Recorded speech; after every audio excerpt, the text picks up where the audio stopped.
Éteindre vos téléphones portables.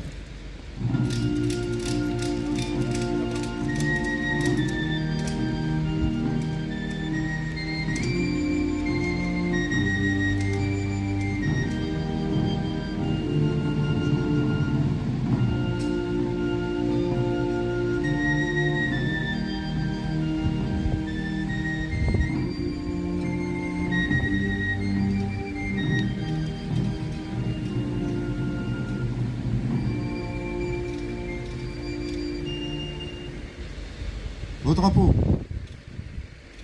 Ouvrez le banc.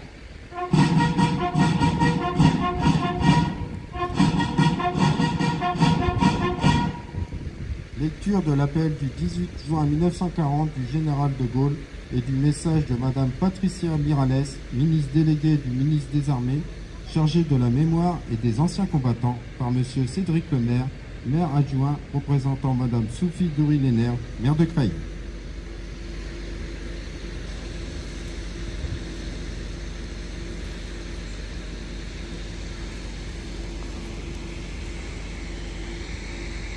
Les chefs qui, depuis de nombreuses années, sont à la tête des armées françaises, ont formé un gouvernement. Ce gouvernement, alléguant la défaite de nos armées, s'est mis en rapport avec l'ennemi pour cesser le combat. Certes, nous sommes submergés par la force mécanique, terrestre et aérienne de l'ennemi. Infiniment plus que leur nombre. Ce sont les chars, les avions, la tactique des Allemands qui nous font reculer. Ce sont les chars, les avions, la tactique des Allemands qui ont surpris nos chefs au point de les amener là où ils en sont aujourd'hui. Mais le dernier mot est-il dit? L'espérance doit-elle disparaître? La défaite est-elle définitive? Non. Croyez-moi, moi qui vous parle en connaissance de cause et vous dis que rien n'est perdu pour la France. Les mêmes moyens que nous avons eus, vaincus, peuvent faire venir un jour la victoire. Car la France n'est pas seule. Elle n'est pas seule. Elle n'est pas seule. Elle a un vaste empire derrière elle. Elle peut donc faire bloc avec l'empire britannique qui tient la mer et continue la lutte. Elle peut, comme l'Angleterre, utiliser sans limite l'immense industrie des États-Unis. Cette guerre n'est pas limitée au territoire de notre malheureux pays. Cette guerre n'est pas tranchée par la bataille de France. Cette guerre est une guerre mondiale. Toutes les fautes, tous les retards, toutes les souffrances n'empêchent pas qu'il y a dans l'univers tous les moyens pour écraser un jour nos ennemis. Foudroyés aujourd'hui par la force mécanique, nous pourrons vaincre dans l'avenir par une force mécanique supérieure. Le destin du monde est là. Moi, général de Gaulle, actuellement à Londres, j'invite les officiers et les soldats français qui se trouvent en territoire britannique ou qui viendraient à s'y trouver avec leurs armes ou sans leurs armes. J'invite les ingénieurs et les ouvriers spécialisés des industries d'armement qui se trouvent en territoire britannique ou qui viendraient à s'y trouver à se mettre en rapport avec moi. Quoi qu'il arrive, la flamme de la résistance française ne doit pas s'éteindre et ne s'éteindra pas. Demain, comme aujourd'hui, je parlerai à la radio de Londres.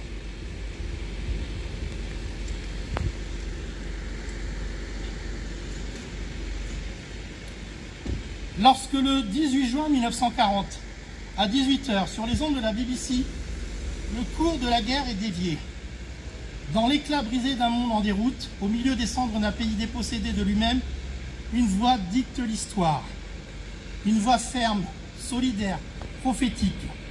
Une voix qui constate l'échec et les blessures, qui convoque les serments anciens pour les victoires à venir.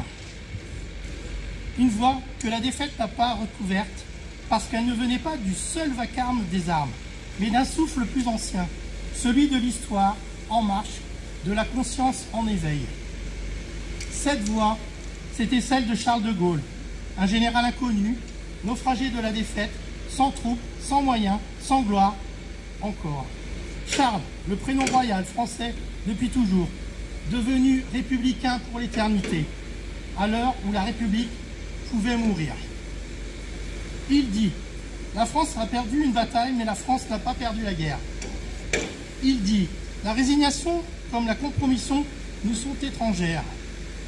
Il dit encore, rejoignez-moi. Dans ce refus tenait un monde, celui que l'envahisseur n'a jamais pu soumettre, car il reposait sur des fondements invisibles, l'idée, la mémoire d'un grand et vieux pays, la fidélité nue à la République, à la patrie, à l'histoire, une fidélité sans condition, sans contrepartie, sans même attente de gloire. Son appel fut un acte de foi sans témoin, une promesse sans preuve, une parole d'avant la victoire. Et cette parole devint un combat de l'esprit et du cœur, le combat de la clarté comme la compromission, du sursaut contre l'effondrement. Cette volonté de poursuivre le combat pouvait surprendre car en 7 heures, la France semblait vide de ses forces. Elle n'avait plus d'armée pour se battre, plus de gouvernement pour résister, plus d'espérance, croyait-on, pour se relever. Mais il restait cela, une voie, et dans cette voie, un fil tendu entre ce qu'étaient les Français et ce qu'ils refusaient de cesser d'être. Alors, dans les ruines, on planta l'honneur. Dans l'ombre, on sculpta l'avenir. Au grand jour, on releva la tête. Ils furent quelques-uns d'abord, rares, têtus, lucides, puis d'autres les ont rejoints, et encore d'autres. Puis une armée sans uniforme, un peuple sans tambour, une nation sans partage. Un peuple d'humbles et de forts, de femmes dans l'ombre, de jeunes au regard ardent, d'anciens au pas discret, qui tous avaient ce point commun, ils n'avaient pas renoncé. Et c'est ainsi que l'appel du 18 juin, lancé dans le silence, devint une onde, un souffle, une chaîne humaine reliée par des liens invisibles. Un appel que peu entendent dire ce jour-là, mais que l'histoire, elle, n'a jamais cessé d'écouter.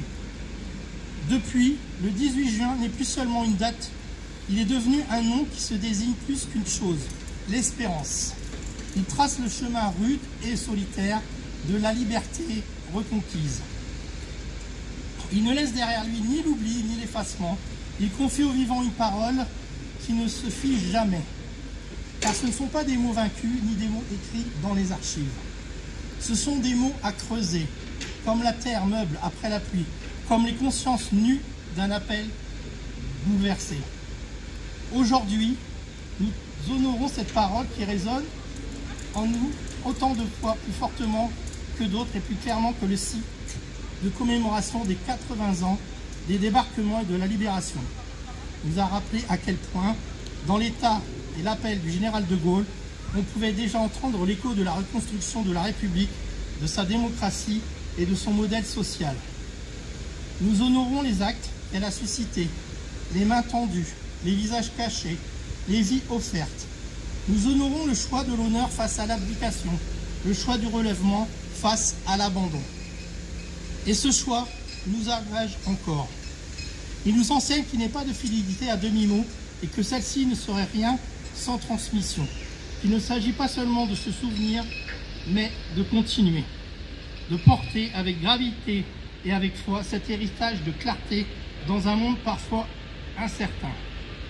Vive la République, vive la France.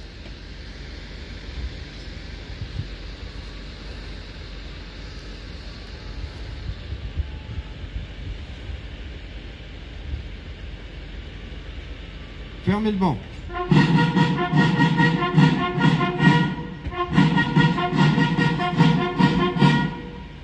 Dépôt de gerbe de Monsieur Cédric Lemaire, adjoint au maire, de Madame Dominique Lavalette, conseillère départementale de l'Oise, de Madame Chantal Romeau, présidente de l'UNC, Union nationale des combattants, section Lancourt, avec Monsieur Éric Loy.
Aux morts!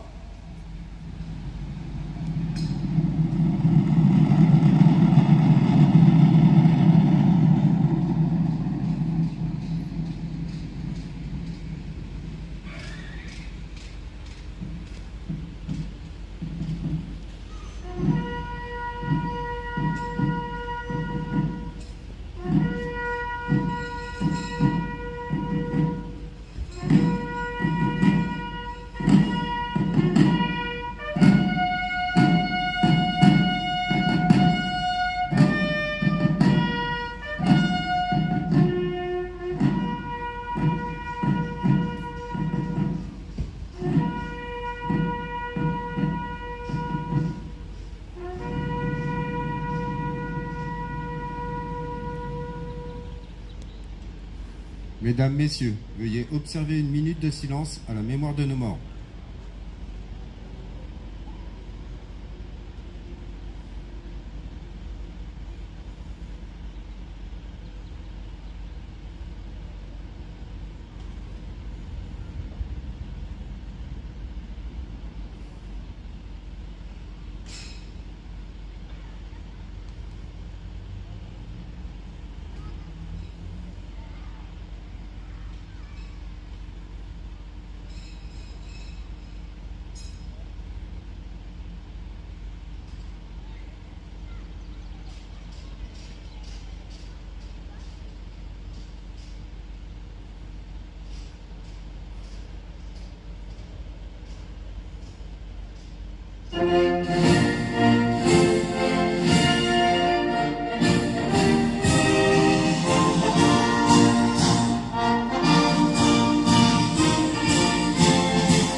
Revue du drapeau par les autorités.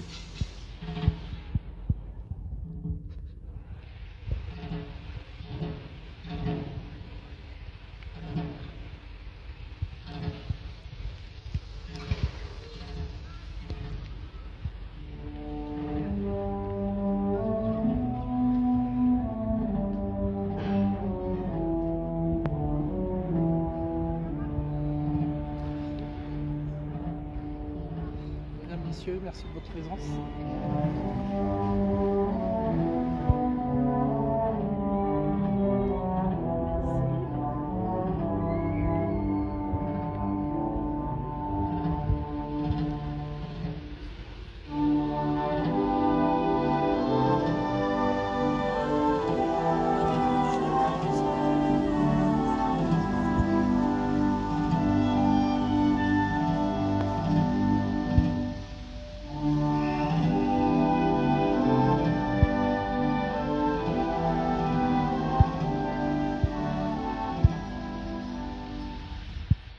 Mesdames, Messieurs, la cérémonie est terminée. Monsieur Cédric Lemaire, maire adjoint, au nom de Madame Sophie Dury-Lenner, maire de Creil, vous remercie de votre présence.